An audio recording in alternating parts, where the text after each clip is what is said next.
Ele entrou na maior agência do Banco Bradesco da cidade, um senhor simples, com um envelope na mão e um olhar tranquilo. Na hora, clientes e funcionários pararam. O julgamento começou, mas eles não sabiam que aquele era Antônio Fagundes, o dono do banco, em um teste final. Eram 11 horas da manhã quando Antônio pisou na agência. O contraste era surreal. Ele, com roupas humildes e uma bengala na mão, e o Bradesco todo espelhado, cheio de executivos de terno. Antônio foi direto ao balcão de atendimento, onde estava Laura, a funcionária. Todos os olhares estavam fixos nele. "Olha, minha filha", ele disse, educado. "Parece que tem um BO no meu extrato. Minha conta não está funcionando direito." Ele entregou o envelope antigo. Laura, porém, olhou para as roupas dele e julgou na hora. "Pai, o senhor deve ter vindo ao lugar errado. Não me parece que sua conta seja aqui." Antônio manteve a calma. "Minha filha, por favor, só dá uma conferida. Quem sabe a conta é aqui, sim." Laura pegou o envelope, suspirou e disse: "Pai, isso vai levar um tempinho para eu checar. O senhor precisa esperar um pouco." Ela e os outros voltaram ao trabalho, ignorando-o completamente. Depois de um tempo, ele tentou de novo. "Minha filha, se a senhora estiver ocupada, chama o gerente, por favor. Eu também preciso falar umas coisas com ele." A contragosto, Laura ligou para a sala de Ricardo, o gerente. Ricardo, do seu gabinete, olhou de longe. Antônio parecia muito simples. Ricardo cochichou no telefone. "Esse cara é cliente nosso mesmo ou só entrou de gaiato?" Laura respondeu: "Não sei, chefe, mas ele insiste em te ver." Ricardo bufou. "Não tenho tempo para esse tipo de gente. Manda ele sentar e esperar. Daqui a pouco ele cansa e vaza." Seguindo a ordem, Laura mandou Antônio para a área de espera, no canto. Ele se sentou pacientemente. Todo mundo continuava olhando. Aquele banco só tinha cliente peso pesado, de terno e gravata. Antônio ali, de roupa simples, era o centro do gossip.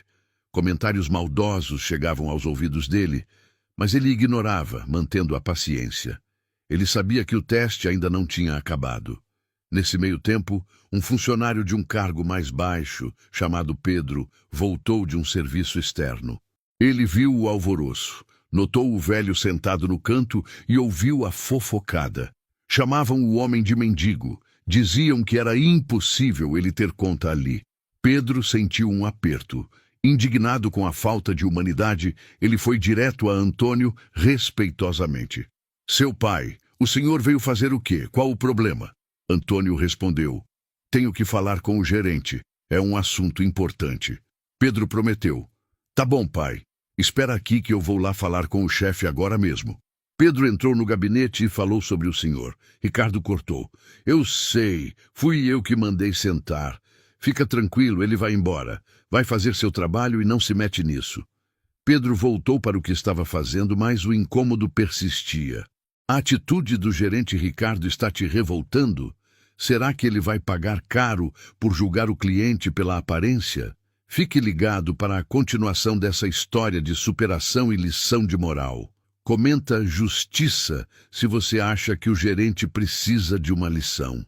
Marca um amigo que adora histórias onde a verdade vem à tona." Antônio esperou pacientemente uma hora inteira. Cansado de ser ignorado, ele se levantou e foi caminhando direto para o gabinete de Ricardo.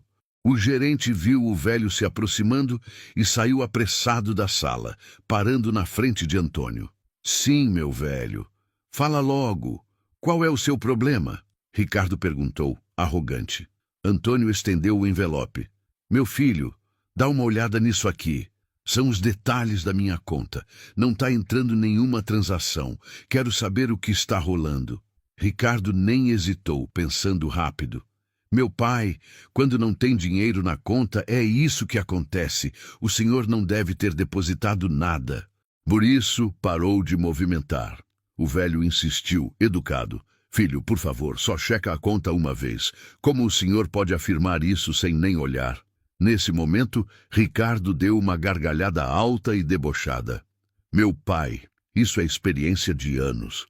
de bater o olho em gente como o senhor e saber quanto tem na conta. E na sua, eu não vejo absolutamente nada. Quero que o senhor vá embora agora. Está constrangendo os outros clientes. Antônio, então, colocou o envelope na mesa do gerente e disse: Tudo bem, meu filho, eu vou, mas pelo menos olhe o que está escrito dentro deste envelope. E foi caminhando para a porta. Quase saindo, Antônio parou, virou-se e encarou Ricardo. Meu filho, pelo que você acabou de fazer, o castigo vai ser pesado, viu? E saiu devagar. Ricardo ficou preocupado com a ameaça, mas logo pensou: Ah, coisa de velho, não vai dar nada. Ele voltou para a mesa, onde estava o envelope. Pedro pegou o envelope e, na curiosidade, resolveu checar os dados da conta no sistema do computador. Enquanto a consulta rodava, Pedro começou a ler os registros e o espanto foi total. Aquele senhor que tinha acabado de ser tratado como mendigo era Antônio Fagundes, o dono do banco, ou pelo menos o maior acionista, com 60% das cotas da instituição. Pedro ficou em choque. Leu os detalhes de novo, confirmando a informação. Imediatamente, ele imprimiu o relatório e foi correndo para o gabinete de Ricardo. O gerente estava ocupado com um cliente rico, explicando planos de investimento. Pedro entrou na sala e tentou sinalizar a Ricardo a urgência do relatório. Ricardo, por gestos, perguntou o que era e Pedro apontou para o papel, indicando que era sobre o homem que ele havia mandado embora.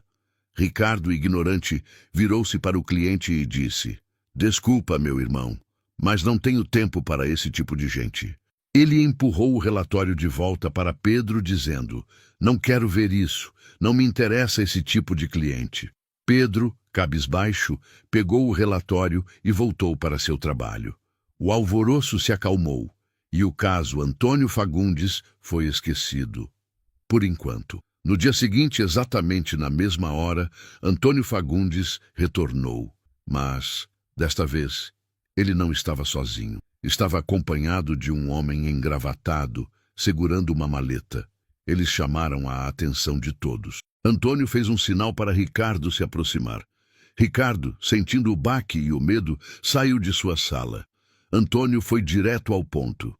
Gerente, eu não te avisei que o que você fez ia te custar caro? Ele continuou.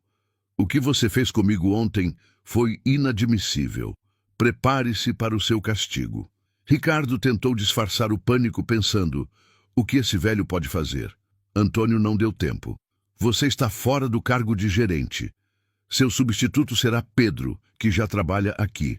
E você, Ricardo, vai ter que cuidar do serviço de campo, da parte operacional. Ricardo ficou paralisado. Quem é o senhor para me tirar do meu cargo? Antônio sorriu. Me considere o dono do banco. Tenho 60% das cotas. Posso te mandar embora e colocar quem eu quiser.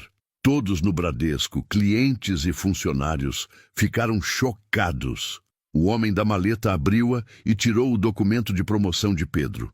Em seguida, entregou outro envelope a Ricardo. Se quiser o serviço de campo, aceite. Mas, gerente, você não fica.